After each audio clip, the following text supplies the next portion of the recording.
something very drastically different happened while I was working for Haast. The Vietnam War started.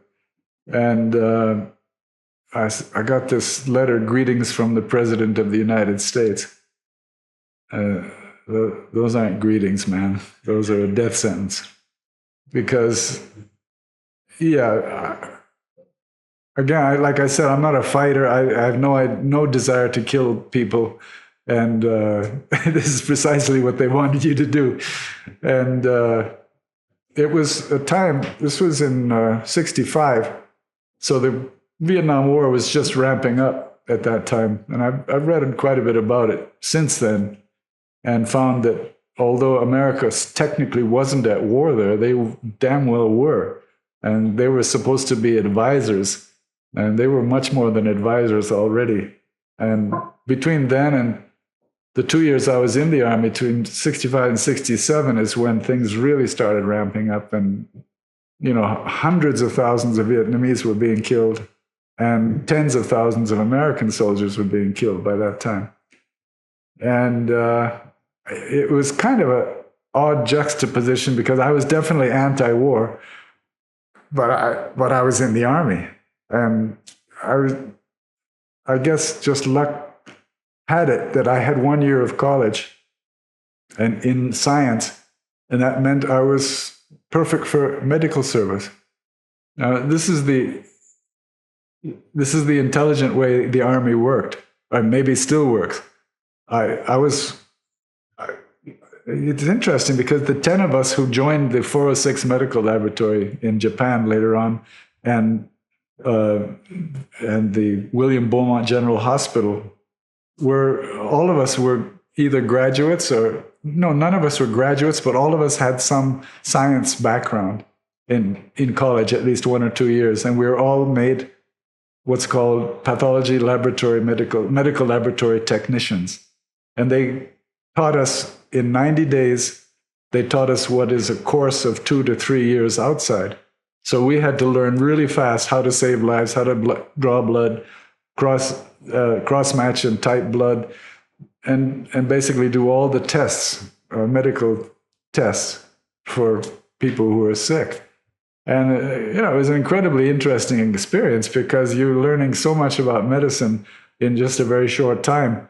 And we were by the time we learned that, we were starting to teach medical interns. We were teaching doctors about blood work and stuff like that because we were the experts. The doctors don't have that experience because they know that the lab technicians are supposed to do that, not us. They would just send us the samples and we'd run all the tests.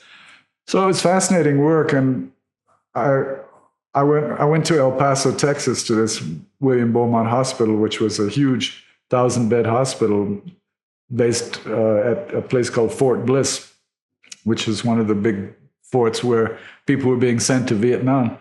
And they were continually asking us if we wanted to volunteer for Vietnam, and none of us did.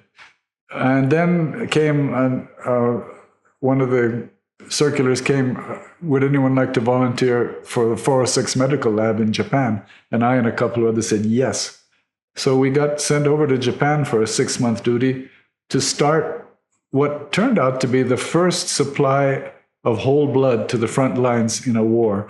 And we were collecting 5,000 units of blood every week and putting it on dry ice and sending it to Da Nang Air Force Base in Vietnam to distribute to people and save lives of soldiers who otherwise would have to depend just on plasma, because plasma keeps for months, whereas blood has only a 21-day expiration period. So whole blood was in any war front line was an extremely rare commodity.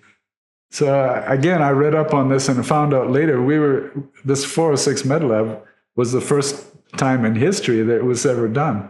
And yeah, that was pretty interesting. We'd go aboard aircraft carriers and, there's 5,000-6,000 soldiers, sailors and Marines on board these things.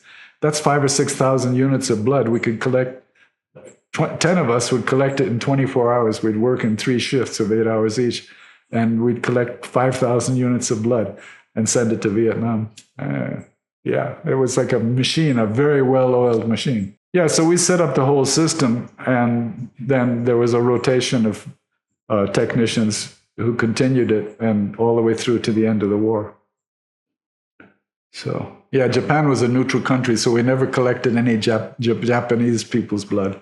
We'd only collect servicemen, American servicemen on board aircraft carriers, or there were all sorts of bases there in those days. There were Air Force bases and Navy bases and Army bases all over Japan. I'd never realized that, but all the way up to Hokkaido, all the way in the far north, a place called Chitose. We went up to an Army base up there in the middle of the winter. Yeah. Then I was sent back to and finished my tour of duty in El Paso, and then hitchhiked. No, I drove. I had my own car by that time. Drove back to Florida to collect some more snakes, to make some more money, to get my ticket back to India.